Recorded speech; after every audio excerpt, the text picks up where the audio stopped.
श्री कृष्णाय नमः। श्री गोपीजन वल्लभाय नमः। श्रीमदाचार्य चरण कमलेभ्ये नमः। श्री गुसाई जी परम दयालवे नमः। श्री गुरुवे नमः।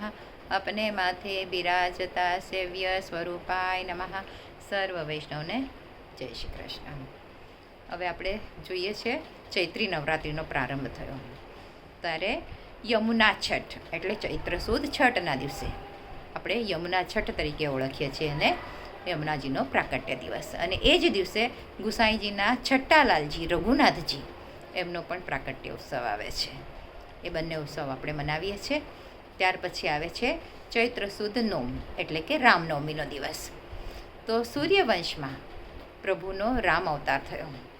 રઘુ રાજાના પુત્ર અજ, પછી અજના પુત્ર દશરથ અને દશરથના પુત્ર રામચંદ્રજી.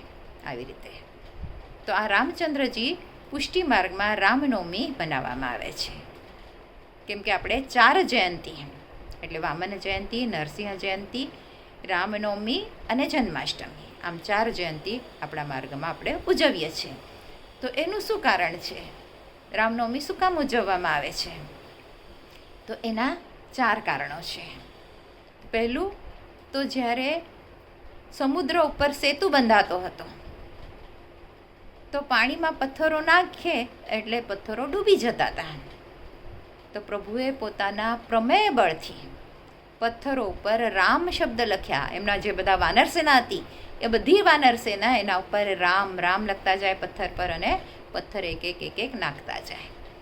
તો બધા પથ્થર તરી ગયા અને આ પથ્થરોથી ઠેઠ લંકા સુધીનો આવો સેતુ એટલે કે પુલ બંધાઈ ગયો. તો આ રીતે મર્યાદા પુરુષોત્તમ પ્રભુએ આપનું પોતાનું મહાત્મ્ય બતાવ્યું. એટલે રામચંદ્રજી છે એ મર્યાદાપૂર્ણ પુરુષોત્તમ છે, મર્યાદા પુરુષોત્તમ છે, પણ એમને પ્રમેય બળથી આ કાર્ય કર્યું. બીજું, આપ ક્ષત્રિય કુળમાં પ્રકટ થયા.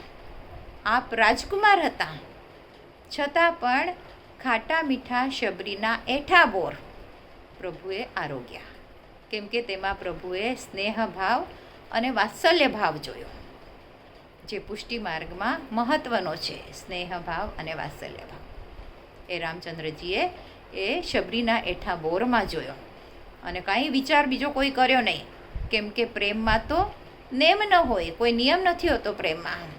આ રીત પ્રમાણે ભીલડીના પ્રેમને વશ થઈને પ્રભુએ આ પુષ્ટિ કાર્ય કર્યું અને એના એઠા બોર પ્રભુ આરોગ્યા. કેમ કે પુષ્ટિ માર્ગ પ્રેમ લક્ષણા છે, એમાં ભાવની પ્રધાનતા છે. આ કાર્ય પ્રભુએ કર્યું. પછી ત્રીજું, ગૌતમ ઋષિના પત્ની અહિલ્યા, જેમને પતિના શાપના લીધે એ શિલા બની ગયા હતા, પથ્થર બની ગયા હતા. તો એ પથ્થરને પોતાના કોમલ ચરણનો સ્પર્શ કર્યો.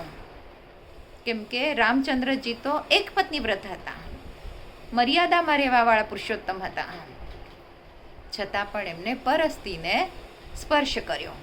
આ પુષ્ટિ કાર્ય કર્યું. અને ચોથું, દશરથ રાજાને સ્વર્ગમાં સ્થાન આપ્યું અને અયોધ્યાના જે બધા વાસીઓ હતા એમને બધાને પોતાની સાથે નિજ ધામમાં લઈ ગયા. આ પ્રભુની કૃપાળુતા, દયાળુતા. આ દયાળુતા, આવી કૃપાળુતા પુષ્ટિ હોય છે. કેમ કે પ્રભુ સ્વયં પોતે રહીને એનું દાન કરે છે, પ્રભુ અનુગ્રહ કરે છે. આવી રીતે આ મર્યાદાનું ફળ સ્વર્ગલોક અને પ્રભુ ભક્તિનું નિજધામ પ્રાપ્ત થયું. એટલે પુષ્ટિથી પ્રભુએ આ કાર્ય કર્યું. એટલા માટે આપણે રામનવમી મનાવીએ છીએ. આ દિવસે પ્રભુને સુનેરી કિનારીવાળા સુંદર ચાકધાર વાઘો હોય છે, મલમલના વસ્ત્રનો, સુથન, પછી અસ્તલનો હોય છે, કેસરી કુલ્હે આવે છે, સુનેરી કિનારીવાળી હોય છે, 5 ચંદ્રિકાની જોડ આવે છે, આભૂષણો હીરાના શૃંગાર આવે છે, પછી ભારે વનમાળી હોય છે, વાઘનખ પ્રભુને ધરવામાં આવે છે, પ્રભુના સમક્ષ ધનુષ્ય અને બાણ પણ ધરવામાં આવે છે, ફૂલ મંડળી થાય છે. આવી રીતે સુંદર તરતના શૃંગાર, સાજ અને આખું સામગ્રી પ્રભુ માટે વિશેષ ઉત્સવના રીતે હોય છે. પંચામૃત સ્નાન પ્રભુને કરવામાં આવે છે. અને રામનવમીના દિવસથી પ્રભુને વાઘા ધરવામાં આવતા નથી. લાલન પ્રભુને ઉપર ખાલી ઓઢણી આવે છે. એટલે કે રામનવમીથી લઈને દેવ પ્રબોધની એકાદશી સુધી પ્રભુને વાઘો ધરવામાં આવતો નથી. તો આજ માટે આટલું જ. આના પછીનો ઉત્સવ આવે છે મહાપ્રભુજીનો ઉત્સવ. એનું પ્રાકટ્ય કેવી રીતે થયું શું એ આપણે આવતા વિડીયોમાં જોઈશું. આજના મારા વચનોને પ્રભુ ચરણોમાં સમર્પિત કરું છું. કૃષ્ણાર્પણમસ્તુ. જે કાંઈ ભૂલચૂક થઈ હોય તે માટે ક્ષમા ચાહું છું.